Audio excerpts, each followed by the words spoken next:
हाँ, तो my dear student, आज हम लोग बात करने वाले हैं मेंसुरेशन 2D के बारे में। मेंसुरेशन 2D हमारे सभी एग्जाम्स के लिए बहुत ही ज़्यादा इम्पॉर्टेंट है, खासकर ऑफिसर्स लेवल एग्ज़ाम जैसे आपका एफकेट हो गया, सीडीएस, सीएपीएफ, आईबी, सभी के लिए बहुत ही ज़्यादा इम्पॉर्टेंट होता है। देखो, मेंसुरेशन में स्पेशली हम फिगर्स की बात करते हैं और फिगर्स को मेरे प्यारे बच्चों दो पार्ट्स में हम डिवाइड किया जाता है। एक आपका होता है फिगर ऑफ 2D और एक होता है फिगर ऑफ 3D। 2D कहने का मतलब ये हुआ कि ऐसे फिगर्स मेरे प्यारे बच्चों जहाँ पे 2 डायमेंशन होते हैं, लेंथ ब्रेड्थ, क्लियर, इस टाइप से, जहाँ पे बस ओनली 2 डायमेंशन होते हैं, प्लेनर में होते हैं, एक ही प्लेन पे होते हैं, तो ऐसे फिगर को बोला जाता है कि सर ये क्या है, 2 डायमेंशन फिगर है। क्लियर। और ऐसे फिगर मेरे प्यारे बच्चों जिसमें 3 डायमेंशन होते हैं, लेंथ होते हैं, ब्रेड्थ होता है और हाइट होता है, क्लियर, जो प्लेनर नहीं होते उनको बोला जाता है कि सर ये क्या होते हैं, 3D होते हैं। क्लियर। तो एक एक करके बहुत अच्छे से मैं आपको पूरी बात मेरे प्यारे बच्चों आपको समझाता हूं, ध्यान से मेरी पूरी बातों को सुनिएगा। देखिए, अगर हम फिगर की बात करें तो फिगर का क्लासिफिकेशन जैसा कि मैंने आपको अभी बताया कि सर ये 2 पार्ट्स में होता है। एक तो आपका होता है 2D फिगर, ठीक है, और एक आपका होता है 3D फिगर। 2D फिगर में माय डियर स्टूडेंट क्या क्या चीजें आती हैं, तो 2D फिगर में हम बोलेंगे कि सर ऐसे फिगर जिसके केवल 2 डायमेंशन हो, 3D फिगर में जिसके 3 डायमेंशन हो, जैसे लेंथ, ब्रेड्थ और हाइट। बात समझ में आ रहा है कि नहीं? सर 2D फिगर में कौन कौन आ जाएगा, तो आप कहोगे कि सर ट्रायंगल आ जाएगा, क्वाड्रिलेटरल आ जाएगा, सर्कल आ जाएगा and so on. 3D figure में क्या क्या आएगा, तो आप कहोगे कि सर सिलेंडर आ जाएगा, आपका क्यूब आ जाएगा, क्यूबॉइड आ जाएगा, क्लियर, आपका कोन आ जाएगा। ये सब क्या होंगे, ये 3D फिगर में आएंगे। 2D फिगर में मेरे प्यारे बच्चों हम जो बात करते हैं वो मेनली बात करते हैं एरिया के बारे में और पेरीमीटर के बारे में। किसके बारे में? एरिया के बारे में और पेरीमीटर के बारे में। अगर मैं आपसे पूछूं कि किसी भी प्लेनर फिगर का एरिया क्या होगा, तो एरिया का मतलब ये होता है कि कोई भी प्लेनर फिगर अगर किसी प्लेन पे रखा जाए तो वो कितना जगह घेरता है। Space occupied by any planar, any 2D figure are called its area. जितना वो जगह घेरता है उसको हम कहते हैं कि सर इस फिगर का ये क्या है, एरिया है।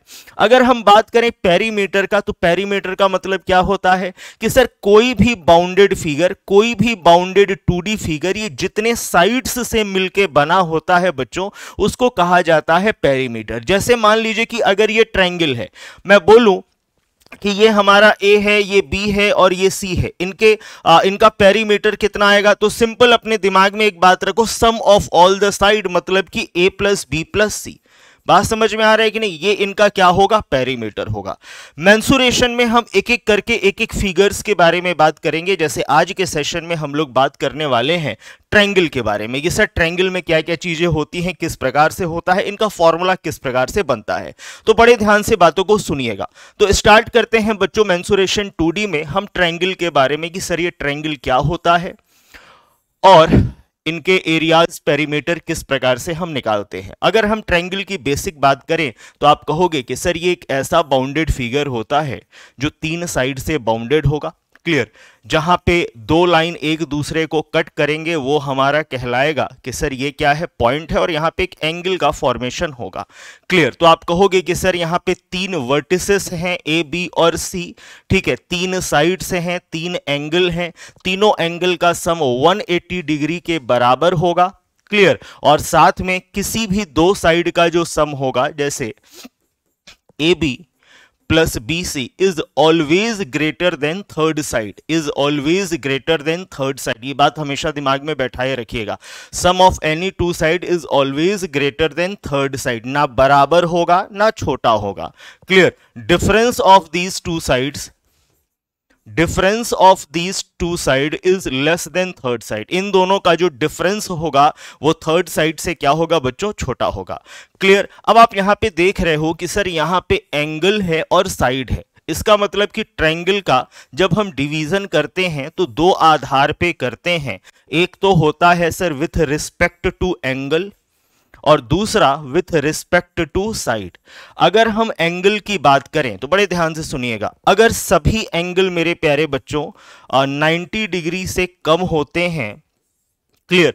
तो उस ट्रायंगल को बोला जाता है कि सर ये हमारा एक्यूट एंगल ट्रायंगल है, न्यून कोण त्रिभुज। क्लियर। अगर कोई एक एंगल 90 डिग्री के बराबर हो जाता है तो उसको बोला जाता है मेरे प्यारे बच्चों राइट एंगल ट्रायंगल। क्या बोलते हैं? Right angle triangle. क्लियर। अगर कोई एक एंगल मेरे प्यारे बच्चों 90 डिग्री से ज्यादा हो जाता है लेकिन 180 डिग्री से कम रहता है तो उसको हम कहते हैं कि सर ये कैसा ट्रायंगल है? तो ये है हमारा ऑब्ट्यूज एंगल ट्रायंगल। बात समझ में? बहुत ध्यान से सुनिए बस आप लोग। क्लियर हुआ? ठीक है ना। अच्छा, ये तो हुआ सर एंगल के आधार पे। साइड के आधार पे क्या होगा कि सर अगर इसके तीनों साइड एक दूसरे के बराबर नहीं होंगे, मतलब AB की जो वैल्यू है वो BC के बराबर नहीं होगी और BC जो है वो आपका CA के बराबर नहीं होगा, तो ऐसे ट्रायंगल को कहते हैं स्केलन ट्रायंगल। हिंदी में बोला जाता है विषम बाहु त्रिभुज। कैसा त्रिभुज?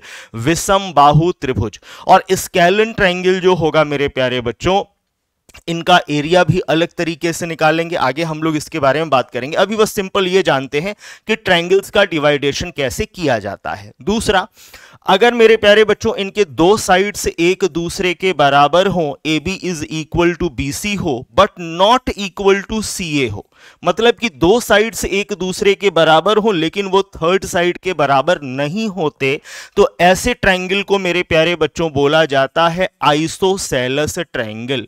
आइसोसेलेस ट्रायंगल, समद्विबाहु त्रिभुज। क्या? समद्विबाहु त्रिभुज, जिसमें दो साइड से एक दूसरे के क्या हैं बच्चों? बराबर हैं।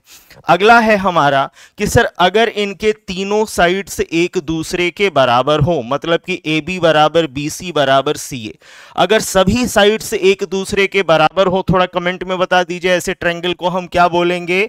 तो ऐसे ट्रायंगल को बोला जाएगा विद्यार्थियों इक्विलेटरल ट्रायंगल।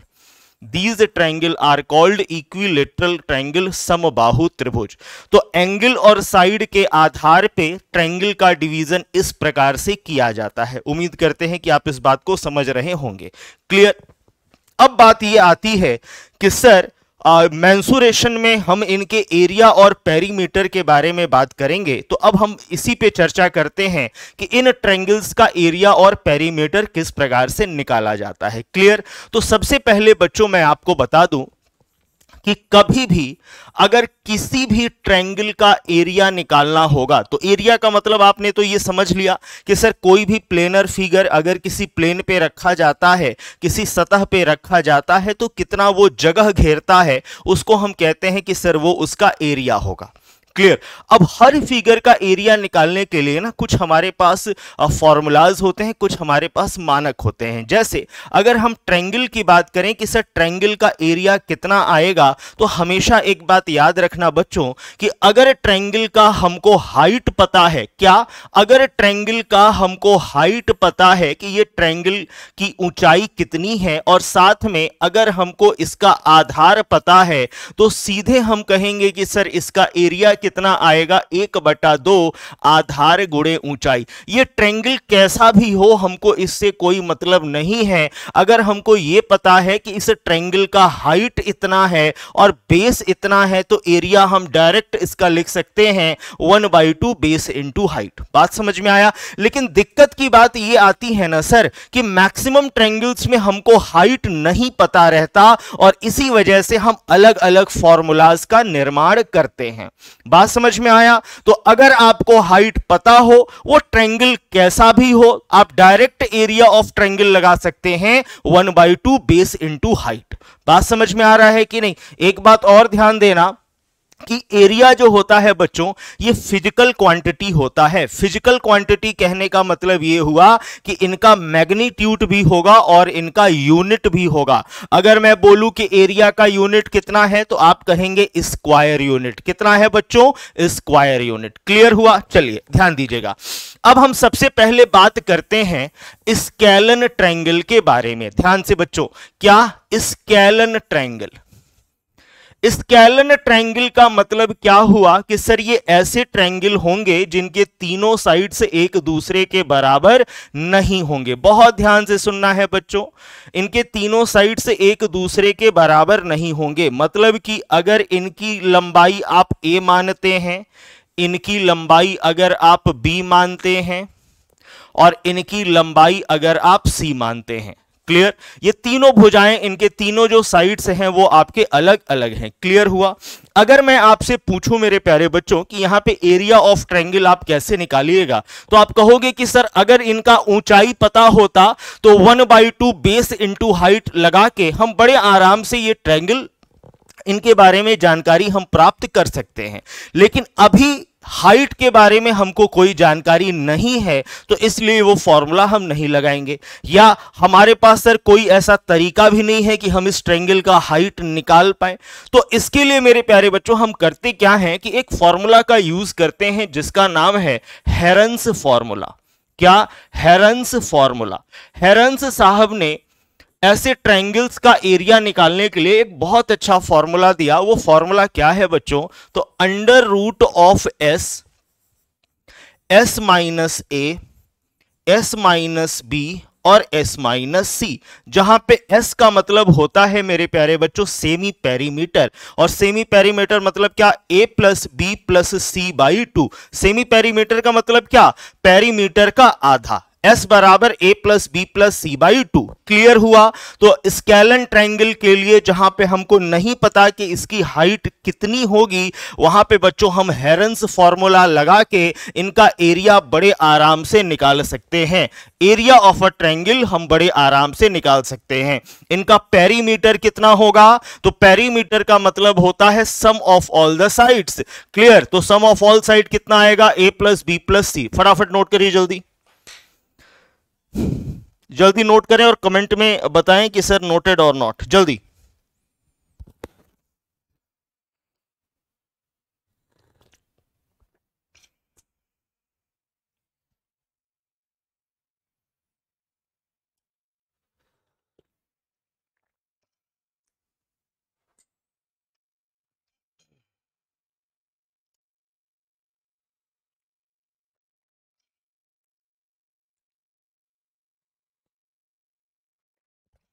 हो गया? चलो अब ध्यान से सुनो बच्चों। कभी भी हेरन्स फॉर्मूला लगाने के पहले ना आप एक छोटा सा जांच जरूर करिएगा। सर कौन सा जांच? बच्चों मैंने आपको एक बात बताया था राइट एंगल ट्रायंगल के बारे में। मैंने क्या बोला था कि बेटा कभी भी अगर एक ट्रायंगल का एक एरिया अगर 90 डिग्री के बराबर हो जाएगा तो वो राइट एंगल ट्रायंगल होगा। Clear?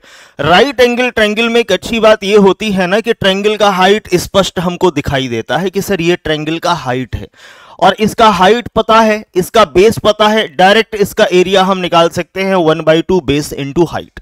Clear? Right angle triangle में भी तीनों जो भुजाएं होती हैं वो अलग अलग होती हैं। जैसे मान लीजिए बच्चों इसको बोला जाता है परपेंडिकुलर। ठीक है, ये होता है हमारा बेस और ये होता है हाइपोटेनस। ठीक है, ये है हमारा 90 डिग्री, ये हमारा हाइट हो गया ट्रायंगल का, ये बेस हो गया। अगर हम इनके एरिया की बात करेंगे कि इसका एरिया कितना आएगा, तो 1/2 परपेंडिकुलर इंटू बेस। परपेंडिकुलर मतलब हाइट वही, ठीक है ना?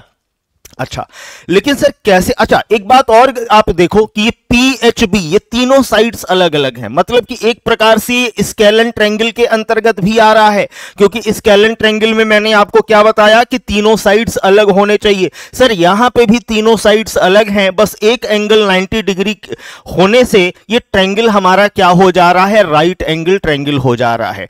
और अगर स्केलन ट्रायंगल मेरे प्यारे बच्चों राइट एंगल ट्रायंगल हो गया तो उसका एरिया निकालना बड़ा ही आसान होगा, 1/2 बेस इंटू हाइट। क्लियर? अब बात करते हैं थोड़ा सा राइट एंगल ट्रायंगल के बारे में कि सर राइट एंगल ट्रायंगल की प्रॉपर्टीज क्या होंगी। तो हमेशा ध्यान दीजिएगा कि राइट एंगल ट्रायंगल में एक एंगल तो आपका 90 डिग्री का होगा, जो सबसे लॉन्गेस्ट साइड होगा मेरे प्यारे बच्चों उसको हम हाइपोटेनस बोलेंगे। क्लियर? ये आपका परपेंडिकुलर या हाइट ऑफ द ट्रायंगल होगा और ये आपका बेस होगा। क्लियर? इन तीनों साइड्स में ना एक रिलेशन होता है, उस रिलेशन को हम कहते हैं पाइथागोरस थ्योरम। एच स्क्वायर बराबर पी स्क्वायर प्लस कितना बी स्क्वायर, इसको बोला जाता है मेरे प्यारे बच्चों पाइथागोरस थ्योरम। कभी भी अगर कोई स्केलन ट्रायंगल दिया हो और चेक करना हो कि ये ट्रायंगल हमारा राइट एंगल ट्रायंगल है कि नहीं, तो सिंपल मेरे प्यारे बच्चों उनके साइड्स को चेक करिए कि क्या वो इस थ्योरम पे लागू होते हैं। अगर वो इस थ्योरम पे लागू होंगे तो उन साइड्स को बोला जाएगा पाइथागोरियन ट्रिपलेट, और वो जो आपके साइड्स होंगे वो आपके राइट एंगल ट्रायंगल के साइड बन जाएंगे। मैं फिर से यही बता रहा हूं कि राइट एंगल की तरफ हमारा झुकाव क्यों हो रहा है, क्योंकि राइट एंगल ट्रायंगल में हमको हाइट पता चल जाती है, और जब हाइट पता चल जाएगा तो क्षेत्रफल निकालना, एरिया निकालना बड़ा ही आसान हो जाएगा। क्लियर हुआ? अब जैसे मान लो मेरे प्यारे बच्चे, मैंने बोला कि एक ट्रायंगल का जो साइड है वो कितना है, 3, 4, 5 है। क्लियर? अब आपको देखने में लगेगा कि सर 3, 4, 5 ये तो स्केलन ट्रायंगल है, बात समझ में आया। लेकिन अगर आप इनको पाइथागोरियन ट्रिपलेट पे रख के चेक करें तो आप पाओगे कि सर लॉन्गेस्ट साइड 5, इसका स्क्वायर 25 बराबर 3 का स्क्वायर 9, 4 का स्क्वायर 16, 25 बराबर क्या मिल रहा है, 25 मिल रहा है। इसका मतलब यह है कि यह आपका पाइथागोरियन ट्रिपलेट पे लागू हो रहा है, पाइथागोरस थ्योरम को फॉलो कर रहा है। इसका मतलब यह हुआ कि यह पाइथागोरियन ट्रिपलेट हुआ। पाइथागोरियन ट्रिपलेट क्या होता है? ऐसे 3 साइड जो पाइथागोरस थ्योरम पे लागू हो। बात समझ में आया? तो हम कहेंगे कि सर ये पाइथागोरियन ट्रिपलेट है, इसका मतलब कि ये तीनों साइड जिस ट्रायंगल के होंगे वो राइट एंगल ट्रायंगल होगा, और राइट एंगल ट्रायंगल हो गया तो हमको पता चल गया कि भैया एक तो बेस होगा और एक क्या होगा, ऊंचाई होगा। एरिया निकालना क्या हो जाएगा, आसान हो जाएगा। बात समझ में आया? क्लियर हुआ बच्चों? Is it clear? एक बार मुझे कमेंट करके बताएं, क्लियर है विद्यार्थी? सर रेड, हाँ यार सॉरी फॉर इट।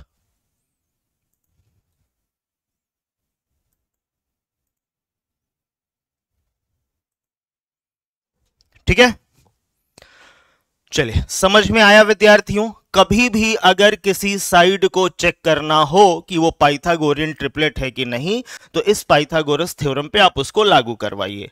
क्लियर? एक बड़ा अच्छा प्रश्न एक बार पूछा गया था कि आप ये बताएं कि कौन से ऐसे 3 कॉन्जिक्यूटिव नंबर हैं, ठीक है, जो कौन से ऐसे 3 लीस्ट कॉन्जिक्यूटिव नंबर हैं जो पाइथागोरस थ्योरम पे लागू होते हैं या जो पाइथागोरियन ट्रिपलेट होते हैं। तो दिमाग में बैठा लीजिएगा कि 3, 4, 5 ये सबसे लीस्ट कॉन्जिक्यूटिव नंबर है। कॉन्जिक्यूटिव मतलब 3, 4, 5 लगातार, ठीक है। ये 3 कॉन्जिक्यूटिव नंबर हैं जो पाइथागोरियन ट्रिपलेट है या पाइथागोरस थ्योरम को फॉलो करेंगे। और इनकी सुंदरता जानते हो, इसको इन तीनों को किसी भी कांस्टेंट नंबर से मल्टीप्लाई करोगे ना, तो जो नया वैल्यू मिलेगा वो भी आपका पाइथागोरियन ट्रिपलेट होगा। जैसे मान लो कि ये 3, 4, 5 है, ठीक है।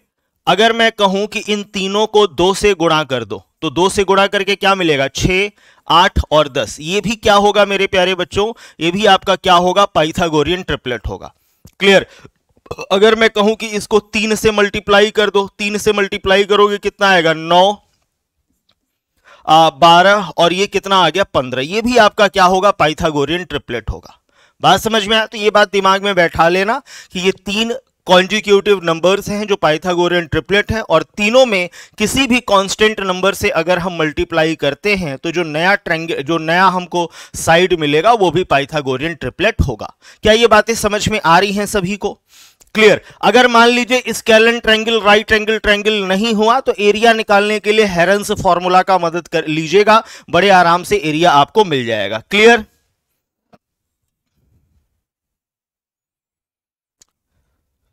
चलिए ध्यान से सुनिए। अब हम आगे बात करते हैं स्केलन ट्रायंगल के बाद आइसोसेलेस ट्रायंगल के बारे में। आइसोसेलेस ट्रायंगल के बारे में, आइसोसेलेस ट्रायंगल का मतलब क्या हुआ कि सर ये ऐसे ट्रायंगल हैं जिनके 2 साइड्स एक दूसरे के क्या हो, बराबर हो। बड़े ध्यान से सुनिएगा बच्चों, बहुत इंपॉर्टेंट है ये, ठीक है। ये मान लो कि है आपका आइसोसेलेस ट्रायंगल। क्लियर? ये आपका आइसोसेलेस ट्रायंगल है।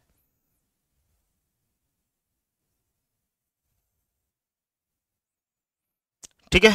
चलिए, अगर मैं पूछूं कि बच्चे जैसे मान लो कि ये आपका ए है, ये भी आपका ए है और ये आपका बी है, ठीक है, यहां से एक परपेंडिकुलर ड्रॉ करते हैं जो इस ट्रायंगल का हाइट होगा। इनकी खास बात जानते हैं, आइसोसेलेस ट्रायंगल की खास बात क्या होती है कि इनके जो एल्टीट्यूड होते हैं या इनके जो परपेंडिकुलर होते हैं, क्लियर, एल्टीट्यूड, परपेंडिकुलर या और इनका मीडियन, ये सभी एक ही पॉइंट पे लाई करेंगे। मतलब कि ये जो पॉइंट होगा ना मेरे प्यारे बच्चों, ये आपका क्या होगा, ऐसा पॉइंट होगा जो इस साइड को एक बराबर भाग में डिवाइड कर देगा। मतलब कि पूरा ये b है तो ये आधा कितना हो जाएगा, b/2 हो जाएगा। बात समझ में आया। अगर मैं पूछूं कि इस ट्रायंगल में a का वैल्यू कितना आएगा, क्लियर, या h का वैल्यू कितना आएगा, तो आप कहोगे कि सर ये ट्रायंगल हमारा राइट एंगल ट्रायंगल है, क्लियर, और अगर ये राइट एंगल ट्रायंगल है तो हम कहेंगे कि सर a स्क्वायर बराबर h square plus b square बराबर कितना आ जाएगा, 4 आ जाएगा। और यहां से मेरे प्यारे बच्चों h स्क्वायर की वैल्यू कितनी आ गई, a square minus B square by 4, या आप कह सकते हैं 4a square minus B square by 4। Clear हुआ कि नहीं। अगर मैं पूछूं कि बच्चों h की वैल्यू कितनी आएगी, तो आप कहोगे कि सर यहां से हम लिख सकते हैं कि h बराबर under root of 4a square minus B square by 4, ठीक है ना। और अंडर रूट को अगर गायब करिएगा विद्यार्थी तो यहां से इसको गायब करो, ठीक है, और ये 4 की जगह क्या हो जाएगा बच्चों, 2 हो जाएगा।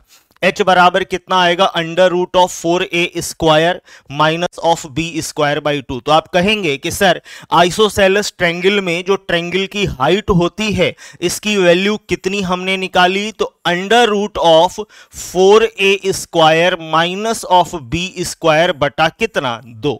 कैसे निकला, तो सर यहां पे एक लॉजिक हमने लगाया कि आइसोसेलेस ट्रायंगल में इनका जो एल्टीट्यूड होगा और इनका जो मीडियन होगा वो एक ही पॉइंट पे लाई करेगा।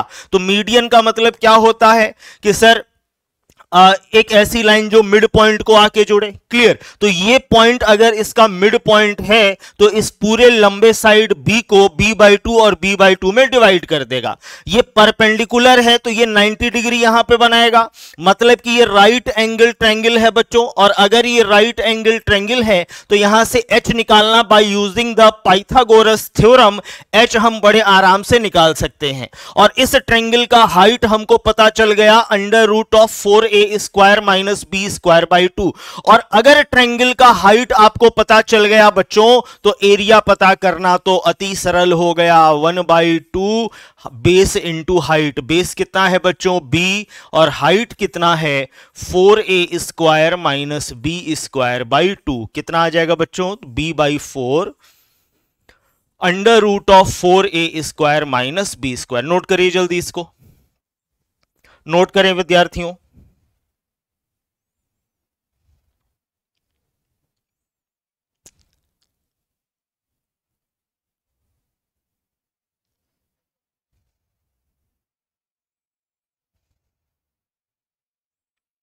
किसी का कोई डाउट होगा तो तुरंत आप पूछते रहिएगा, ठीक है ना भैया।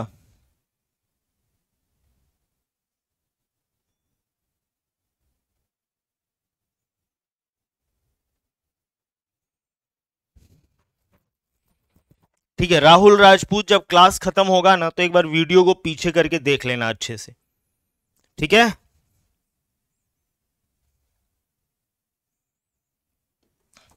चलिए, अब अगला हम बात करते हैं इक्विलेटरल ट्रायंगल के बारे में। इक्विलेटरल ट्रायंगल यानी कि समबाहु त्रिभुज, ठीक है ना सर। इनके तीनों साइड एक दूसरे के क्या होंगे, बराबर होंगे। इनके तीनों साइड क्या होंगे बच्चों, एक दूसरे के बराबर होंगे। ये अगर a है तो ये भी a होगा और ये भी a होगा।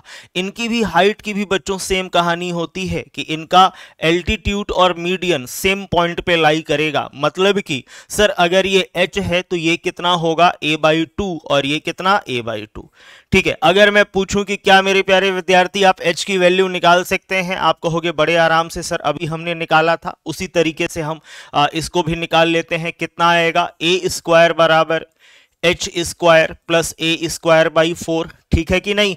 ए स्क्वायर को इधर भेजेंगे तो कितना आएगा, एच स्क्वायर बराबर 4a square minus A square, 3a square by 4, और एच की वैल्यू कितनी आ जाएगी मेरे प्यारे बच्चों, तो आप कहोगे कि सर ये हमको मिलेगा a रूट 3/2। एच की वैल्यू कितनी आ गई, a रूट 3/2। हाइट कितना है हमारा, a रूट 3/2। क्लियर। अब मैंने आपको बताया है कि अगर ट्रायंगल का हाइट आपको पता चल गया, बेस आपको पता चल गया, तो एरिया आप बड़े आराम से निकाल सकते हैं। तो area of a triangle 1/2, base कितना दिया है बच्चों, a, और हाइट कितना दिया है, a रूट 3/2। और यहीं से मेरे प्यारे विद्यार्थी एरिया ऑफ इक्विलेटरल ट्रायंगल निकल के आता है a square root 3/4। a square root 3/4 is the area of a equilateral triangle. और इनका पेरीमीटर कितना होगा विद्यार्थी, तो पेरीमीटर 3 गुणे side, sum of all side, तो 3 इंटू साइड। ये इनका पेरीमीटर होगा, ये एरिया होगा, और ये हाइट होगा इक्विलेटरल ट्रायंगल का।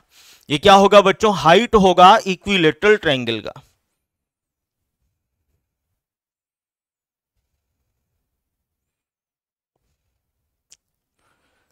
क्लियर हुआ, समझ में आई बात। क्लियर। अब हम लोग चलते हैं बच्चों क्वेश्चंस पे, लेकिन क्वेश्चंस पे चलने से पहले एक बार सभी विद्यार्थी वाई कमेंट कर दें कि यस अंकित सर क्लियर हो गया, सभी बातें क्लियर हैं। एक बार मैं आपको दिखा दूं कि आज हम लोगों ने क्या क्या चर्चा किया। सबसे पहले मैंने आपको फिगर्स के बारे में बताया कि फिगर क्या कैसे होते हैं। ट्रायंगल के बारे में थोड़ी बहुत हमने चर्चा की कि एंगल और साइड के आधार पर इनका डिवीजन कैसे किया जाता है, कुछ बेसिक प्रॉपर्टीज मैंने आपको बताया। उसके बाद बच्चों हम लोग स्केलन ट्रायंगल के एरिया और पेरीमीटर के बारे में बात की, साथ में ही राइट एंगल ट्रायंगल के भी बारे में हम लोगों ने अच्छे से चर्चा की है। उसके बाद बच्चों मैंने आपको आइसोसेलेस ट्रायंगल में हाइट निकालना सिखाया कि हाइट कैसे हम निकालते हैं, और अगर हमको हाइट मिल गया तो एरिया हम कैसे निकालेंगे, इसके बारे में मैंने आपको पूरी जानकारी दी है। फिर मेरे प्यारे बच्चों हम लोग पहुंचे हैं इक्विलेटरल ट्रायंगल पे। इक्विलेटरल ट्रायंगल का मैंने आपको हाइट निकालना सिखाया, और उसके बाद इनका एरिया कितना आएगा बच्चों, इसके बारे में मैंने आपको पूरी जानकारी दी। क्या यहां तक सभी बातें क्लियर हैं सभी को? ठीक है, चलिए अब हम चलते हैं विद्यार्थियों क्वेश्चन पे। बड़े ध्यान से क्वेश्चन को आपको एक एक क्वेश्चन लगाना है।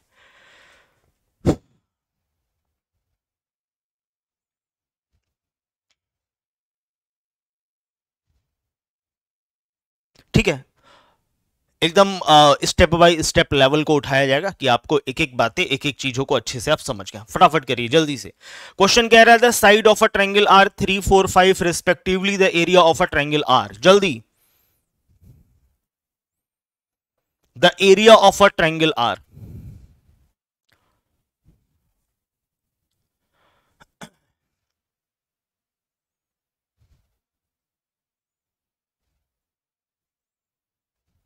जल्दी करिए। आप कहोगे कि सर इनका जो साइड दिया है, अभी आपने बताया पाइथागोरियन ट्रिपलेट के बारे में, और वहां पे आपने ये बताया कि 3, 4, 5 ये 3 सबसे छोटे कॉन्जिक्यूटिव साइड होते हैं या कॉन्जिक्यूटिव नंबर होते हैं जो पाइथागोरियन ट्रिपलेट होते हैं। सर अगर ये पाइथागोरियन ट्रिपलेट है, इसका मतलब ये हुआ कि एक जो छोटा साइड है वो बेस होगा, उससे बड़ा वाला क्या होगा, परपेंडिकुलर होगा। तो इनका एरिया निकालना अति सरल हो जाएगा। एरिया बराबर क्या होगा, 1/2 3 इंटू 4। बोलो हाँ या ना। 2 दूनी कितना होगा, 4, और आंसर कितना आएगा, 6 centimetre square is the correct answer, that is first option. Clear हुआ यार? आंसर में ना थोड़ा सा आप लोग तेजी लाइए, तो बच्चों का आंसर आया अभी तक। ठीक है, चलिए अगला क्वेश्चन करिए। In if a right angle triangle whose base is 6 and hypotenuse is 10, then the area is। ठीक है, फटाफट करिए। क्वेश्चन कह रहा है कि इसका बेस दिया है, हाइपोटेनस दिया है, और आपको बताना है कि उसका एरिया कितना होगा। फटाफट जल्दी। आप कहोगे कि सर अगर इस ट्रायंगल का बेस दिया है और एरिया बेस दिया है और हाइपोटेनस दिया है, ये 10 है, ये 6 है। क्लियर, पाइथागोरस थ्योरम लगाइए, इसको बोल दीजिए बी। 100 10 का स्क्वायर 100, 6 का स्क्वायर 36 प्लस बी का स्क्वायर। यहां से बी की वैल्यू कितनी आ जाएगी बच्चों, 100 माइनस 36 आपका 64 होगा, और अंडर रूट 64 आपका 8 हो जाएगा। बात समझ में आया? एरिया जानना चाहता है तो 1/2 बेस इंटू हाइट आप कर देंगे, और यहां से बच्चों आपको क्या मिल जाएगा, 6 चौको 24 centimetre square is the correct answer, that is first option. ठीक है ना, थोड़ा सा रफ्तार लाइए बच्चों आप लोग। चलिए अगला क्वेश्चन करें। सवाल यहां पे कह रहा है the perimeter of a triangle is 30 centimetre and its area is 30 square centimetre. If the length of the longest side of a triangle is 13 centimetre then what is the length of its shortest side. बहुत ध्यान से करिए जल्दी।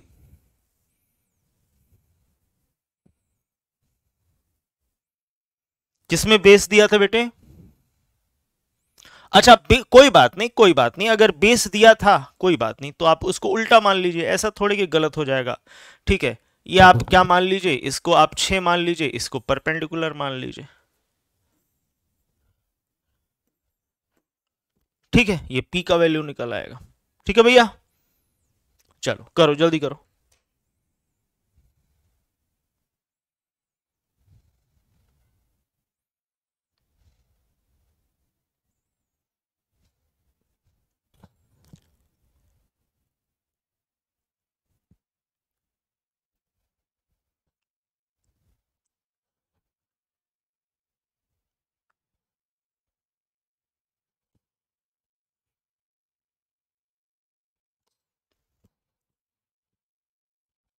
हो गया। देखिए question कह रहा है the perimeter of a triangle is 30 centimetre, area दिया है 30 square centimetre, if the length of it's longest side, ठीक है, इज 13 सेंटीमीटर। बहुत अच्छे से समझो। देखो बेटा, मान लेते हैं कि ये एक ट्रायंगल है, इसका लॉन्गेस्ट साइड कितना है? 13। ठीक है ना, इसको आप x मानेंगे और इसको y मानेंगे। कभी भी बच्चों अगर ऐसा क्वेश्चन दिया हो ना, तो अपने दिमाग में एक बात बैठा लो कि जितना कम वेरिएबल होगा, जितना कम परिवर्ती संख्या होगा, उतना आपके लिए बेटर होगा। क्वेश्चन क्या जानना चाहता है कि भैया आपको सबसे शॉर्टेस्ट साइड बताना है। क्लियर, आपने शॉर्टेस्ट साइड मान लिया x को। अब y में कुछ ऐसा करो ना कि ये x के रूप में परिवर्तित हो जाए। तो आप कहोगे कि सर इनका पेरीमीटर दिया है 30 सेंटीमीटर। पेरीमीटर का मतलब होता है sum of all the side. तो आप कहेंगे कि sir x plus Y plus 13 बराबर कितना आएगा? 30 आएगा। सही बात है, 13 को इधर भेजेंगे हो जाएगा 17 और y बराबर कितना आ जाएगा? 17 माइनस एक्स आएगा कि नहीं। अब y के जगह पे मेरे प्यारे बच्चों आप क्या रख दो? 17 माइनस एक्स रख दो। क्या रख दो? 17 माइनस एक्स रख दो। क्लियर। अच्छा बच्चों, आपको नहीं पता कि ये ट्रायंगल कैसा है, ठीक है, तीनों साइड अलग अलग दिख रहा है, तो आप कहोगे कि सर स्केलन ट्रायंगल जैसा है। अभी आप इसको राइट एंगल की श्रेणी में नहीं ले सकते, ठीक है। और अगर ये स्केलन की श्रेणी में आपको दिख रहा है तो यहां पे बेस्ट होगा कि आप हेरन्स फॉर्मूला लगाइए। हेरन्स फॉर्मूला क्या कहता है कि सर एरिया बराबर under root of S minus A, S minus B और s माइनस सी, यही होता है ना। s का मतलब क्या होगा? Semi perimeter. पेरीमीटर बच्चों अगर इसका 30 सेंटीमीटर दिया है तो सेमी पेरीमीटर कितना होगा? 30 का आधा यानी कि 15। तो यहां पे आप रखोगे कि सर ये आपका हो जाएगा 15, ठीक है। ये कितना आएगा सर? 15 minus x. ये कितना आएगा? 15 माइनस 13 यानी कि 2। ये कितना आएगा? 15 माइनस 17 माइनस एक्स। तो 15 माइनस 17 कितना आएगा बच्चों? तो ये आएगा -2, x -2 आएगा क्या? ये एक बार कैलकुलेट करके बता दीजिए। तो 15 minus of 17 minus of x, x -2, x -2, बोलो सही है कि नहीं? Any doubt? ठीक है। एरिया कितना दिया हुआ है बच्चों? तो अंकित सर इसका एरिया दिया हुआ है 30। क्लियर हुआ? अगर दोनों तरफ आप स्क्वायर करिएगा ना तो ये क्या बनेगा? 30 का स्क्वायर बराबर 15 दूना 30 कोष्टक में 15 माइनस एक्स कोष्टक में x माइनस 2। एक 30 से एक 30 कट गया, ठीक है। अब आपको निकालना क्या है कि x की वैल्यू निकालनी है। अब आप यहां पे क्या करेंगे? तो यहां पे बच्चों आप ये कर सकते हैं कि हिट एंड ट्रायल लगा सकते हैं कि सर यहां से x की कोई ऐसी वैल्यू वहां पे रखें कि जो दोनों पक्ष को क्या करता हो? सेटिस्फाई करता हो। एक बार बताइए तो x की वैल्यू क्या आएगी?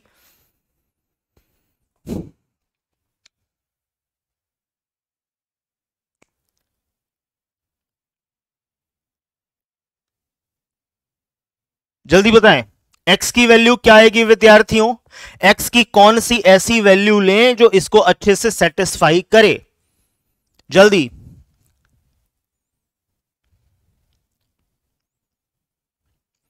अगर आप x के जगह पे 5 रखिएगा तो 15 माइनस 5 और 5 माइनस 2, तो ये कितना आएगा 10 और ये कितना आएगा 3, और 10 गुणे 3 कितना होगा 30, और 30 बराबर कितना 30।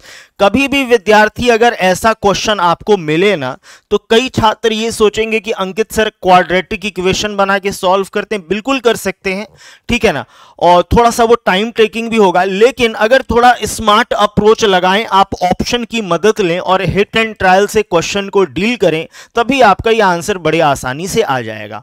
क्लियर? तो यहां पे क्वाड्रेटिक से भी कर सकते हैं और ऑप्शन की मदद लेके आप हिट एंड ट्रायल भी लगा सकते हैं, क्योंकि वैल्यू उतनी बड़ी है नहीं, वैल्यू छोटी है, बड़े आराम से आप हिट एंड ट्रायल से चेक कर सकते हैं कि कौन सा ऑप्शन है जो उसको सेटिस्फाई कर रहा है। तो हमारा आंसर क्या आएगा? 5 centimetre is the correct answer. Clear? 5 centimetre क्या होगा विद्यार्थियों? हमारा करेक्ट आंसर होगा। ठीक है, चलिए अगला ये क्वेश्चन करें। क्वेश्चन कह रहा है the side of a triangle are 3 centimetre, 4 centimetre and 5 centimetre. The area of the triangle formed by joining the mid point of the side of this triangle is. समझिएगा ध्यान से, क्वेश्चन यहां पे कह रहा है कि बच्चों एक ट्रायंगल है और इस ट्रायंगल के मिड पॉइंट को ज्वाइन करके एक नया ट्रायंगल बनाया गया। सही बात है बच्चों? आप कहोगे यस सर बिल्कुल सही बात है। क्वेश्चन ये जानना चाहता है कि इस नए ट्रायंगल का एरिया कितना होगा।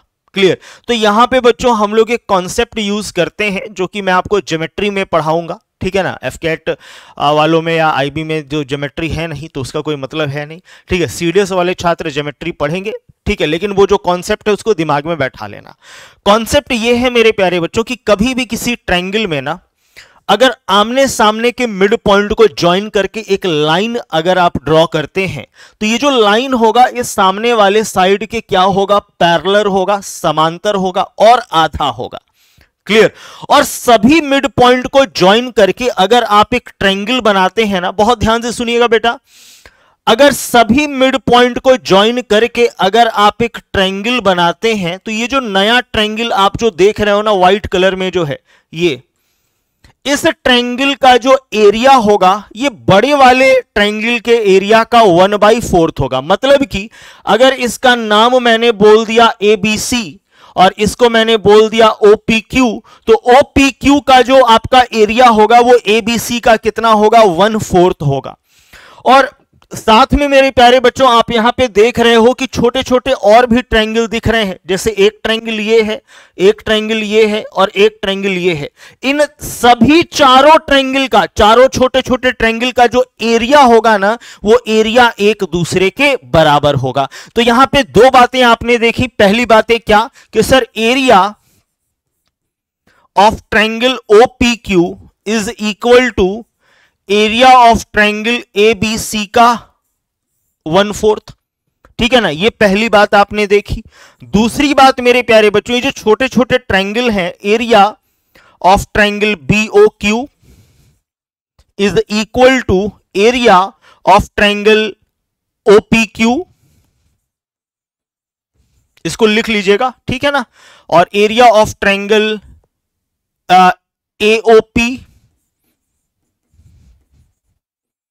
ठीक है, is equal to area of triangle QPC। ठीक है, चारों छोटे छोटे ट्रायंगल का जो एरिया होगा वो एक दूसरे के बराबर होगा और ये जो मिड पॉइंट से मिला के जो ट्रायंगल बना है वो बड़े वाले ट्रायंगल का क्या होगा बच्चों? 1/4 होगा। ठीक है, ये दो कंक्लूजन लिख लीजिएगा। आंसर कितना आएगा अंकित सर इस क्वेश्चन का? तो बच्चे बड़े वाले ट्रायंगल का ये साइड दिया है 3 4 5 जो कि आपका राइट एंगल ट्रायंगल है, दिख गया। ठीक है, तो बड़े वाले ट्रायंगल का एरिया कितना आएगा? 1/2 × 3 × 4 यानी कि कितना से आपका ये 6 सेंटीमीटर स्क्वायर। क्लियर? बड़े वाले ट्रायंगल का एरिया अगर 6 सेंटीमीटर स्क्वायर है, छोटा वाला ट्रायंगल इसका 1/4 होगा, तो 6/4 यानी कि 3/2। Third option is the correct answer. Clear? ये दोनों कंक्लूजन लिखिए बच्चों, ये इंपॉर्टेंट है, इस पे क्वेश्चन फ्रेम हो सकता है। कि जो नया ट्रायंगल बनेगा वो बड़े वाले ट्रायंगल का 1/4 होगा, जो छोटे छोटे ट्रायंगल बनेंगे उन सभी ट्रायंगल का एरिया एक दूसरे के क्या होगा, बराबर होगा। हो गया?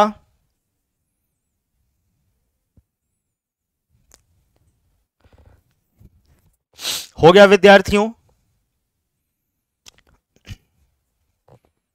चलिए, अब ये शीट मेरे प्यारे बच्चों मैं आपको टेलीग्राम पे, कम्युनिटी पे, हर जगह मैं अपलोड कर दूंगा। इसमें और भी क्वेश्चन है, उन सभी क्वेश्चन को आप ट्राई करिएगा, ठीक है।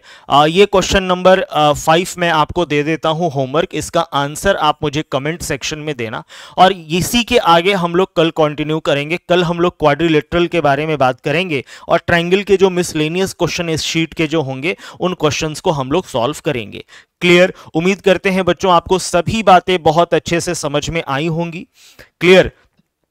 और एक बार मुझे कमेंट करके जरूर बता दीजिएगा कि सर एवरीथिंग इज क्लियर। और साथ में विद्यार्थियों सेशन को लाइक जरूर कर दीजिएगा, ठीक है। तो आज के लिए इतना ही रखते हैं, बाकी हम लोग बात करेंगे अब अगले सेशन में। तब तक के लिए धन्यवाद। जय हिंद और जय भारत। क्लियर हुआ? ठीक है ना बच्चों? टेलीग्राम नेम, अरे मेरे नाम से सर्च कर लो, अंकित सोलंकी सर, या CDS1 2024 के नाम से सर्च कर लो, मिल जाएगा। सर मेंसुरेशन में बिल्कुल घुमा के ज़्यादा नहीं पूछता है, ठीक है। फॉर्मूलाज अगर आपको अच्छे से क्लियर हैं, कॉन्सेप्ट अगर आपको बहुत अच्छे से क्लियर हैं, तो एक एक चीज़ों को मेरे प्यारे बच्चों आप अच्छे से पढ़ लोगे।